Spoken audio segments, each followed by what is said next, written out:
이것은 아주 오래전 그리고 우리 행성에서 아주 멀리 떨어진 곳에서 일어났어요. 우주를 가로질러서 말이죠.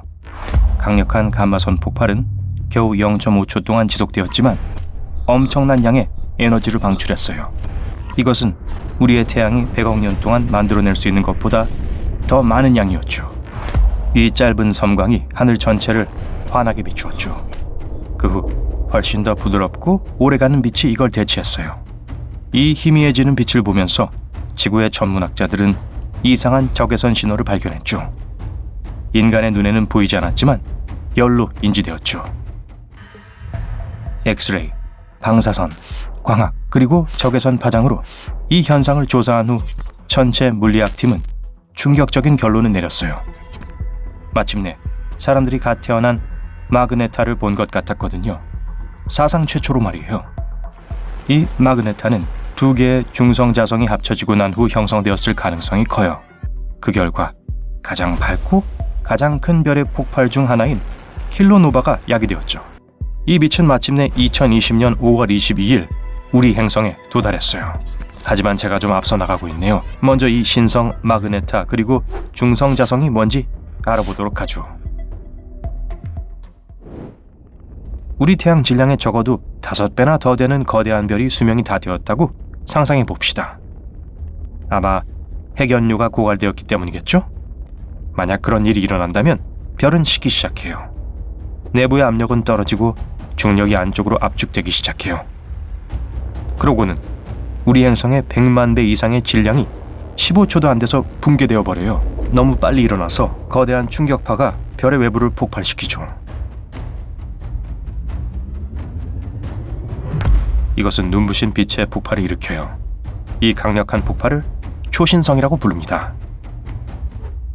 그 뒤에 남겨진 건 믿을 수 없을 정도로 밀집되어 있는 핵과 성운이라고 불리는 뜨거운 가스의 거대한 구름이 그 주위를 팽창하고 있는 거예요. 만약 별이 충분히 컸다면, 그러니까 태양 크기의 10배 이상이었다면 블랙홀로 변할 가능성이 클 거예요. 근데 태양과 비슷한 크기의 별이 연료가 떨어지면 백색 외성으로 변해요.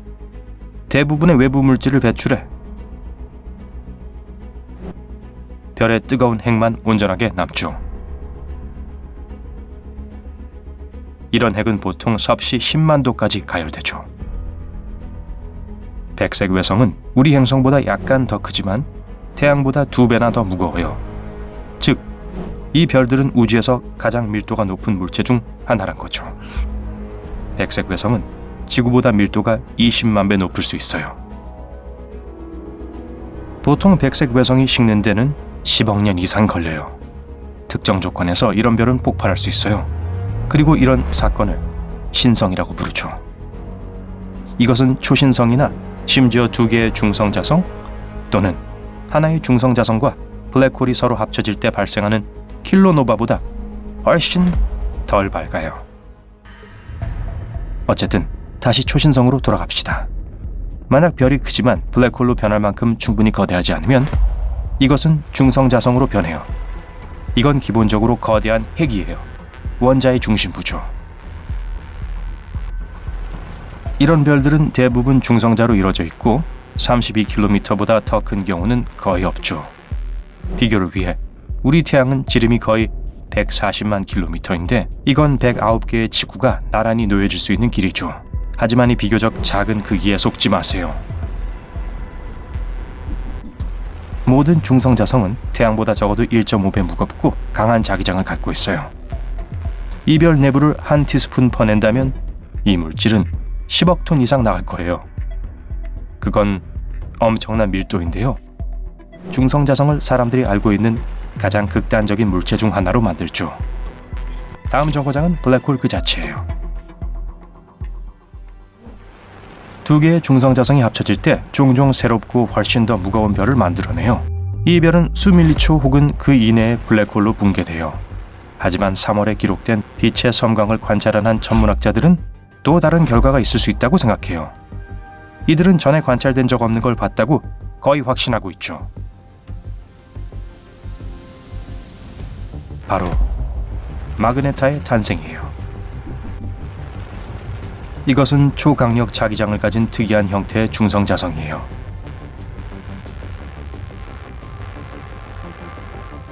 지구보다 1000조 배 더 강하죠. 또 이 자기장은 매우 강력해서 별의 표면을 섭씨 1000만 도까지 가열해요. 중성자성은 이상하고 무서워요. 내부는 극한 조건에서 입자들이 끝없이 춤을 추고 있죠.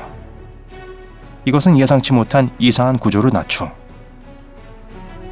예를 들어 표면에 가까이에는 수백 개의 중성자가 방울을 형성해요. 이것들은 어떤 이상한 우주 뇨끼 같아요.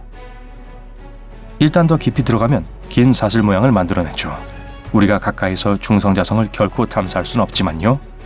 이 긴 사슬들은 마치 긴 스파게티 같아 보이죠. 이 밑에는 훨씬 더 극단적인 압력이 가해지는 지역이 있어요.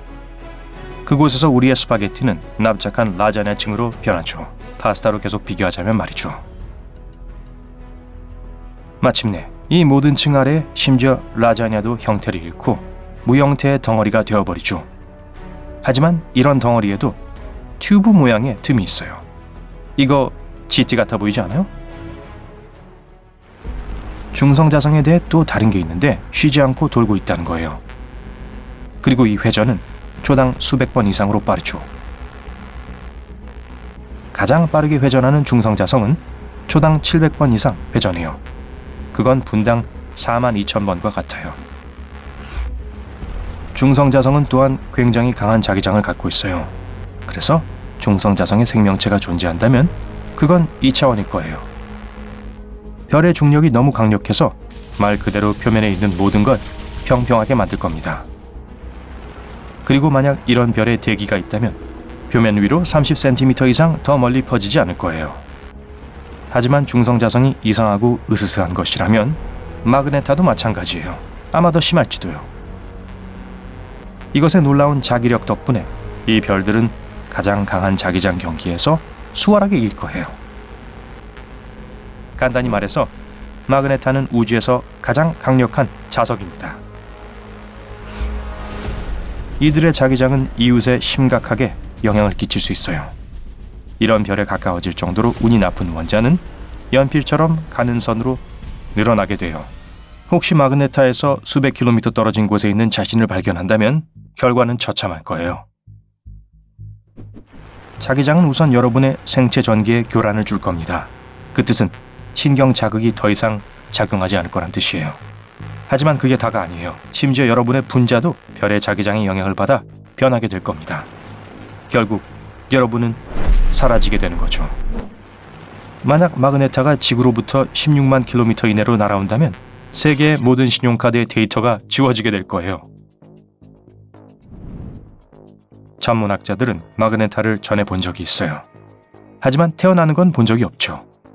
빛이 처음 발견된 후 과학자들은 뭔가 앞뒤가 맞지 않다는 걸 알게 되었죠. 그들은 다른 종류의 관측을 비교했어요. 허블 우주망원경에 의해 발견된 빛은 예상한 것보다 10배 더 밝다는 게 드러났죠. 이 정보가 과학자들의 고정관념을 깨트렸죠. 그들은 완전히 새로운 현상이 일어나고 있다는 걸 깨달았어요. 과학팀에겐 기이한 빛을 설명할 수 있는 몇 가지 아이디어가 있었어요. 하지만 가장 가능성 높은 게 가장 별난 것이었죠. 전에는 마그네타가 거대한 별들이 폭발한 후 슈퍼 마그네타화된 중성자성을 남길 때에만 나타난다고 과학자들은 생각했어요. 하지만 지금 소수의 마그네타들이 사실 더 평화로운 두 개의 중성자성이 합쳐진 후에 나타날 수 있다고 주장하고 있죠. 과학자들은 우리 은하에 있는 약 10개의 마그네타만을 알고 있었어요. 무엇이 이 별들을 그렇게 무지막지한 자성을 갖게 한 건지 확실히 알진 못해요. 그게 뭐든 마그네타는 오래 지속되는 것 같진 않아 보여요. 만년 후쯤 더 친숙한 중성자성 상태로 돌아가죠. 여전히 굉장히 자성이 강하고 밀도가 높지만 그렇게 극단적이진 않아요. 사람들이 알고 있는 가장 가까운 마그네타는 지구로부터 9,000광년 떨어져 있는 용골자리 성운에 있어요. 전문학자들은 원래 별의 질량이 태양의 30배에서 40배였을 거라고 생각하는데 그건 정말 큰 거죠. 또 다른 마그네타는 지구로부터 18,000광년 떨어져 있어요. 2002년에 갑자기 폭발하기 시작했죠. 4시간 간격으로 약 80개의 폭발이 기록됐었어요. 그 후로 마그네타는 다시는 활성화되지 않았어요. 그건 그렇고 연구원들은 또한 킬로노바를 보게 되어 매우 흥분해 있었죠. 이건 두 중성 자성이 추정상 합쳐졌을 때 발생했죠. 킬로노바는 일반적인 신성보다 1000배 이상 밝아요. 전에 천문학자들은 이러한 종류의 사건을 확인하고 검사한 게 딱 한 번 있었어요. 하지만 3월에 기록된 킬로노바는 달라 보였어요. 그리고 이것으로 과학자들이 전혀 알지 못했던 다양성을 탐험할 수 있을지도 몰라요.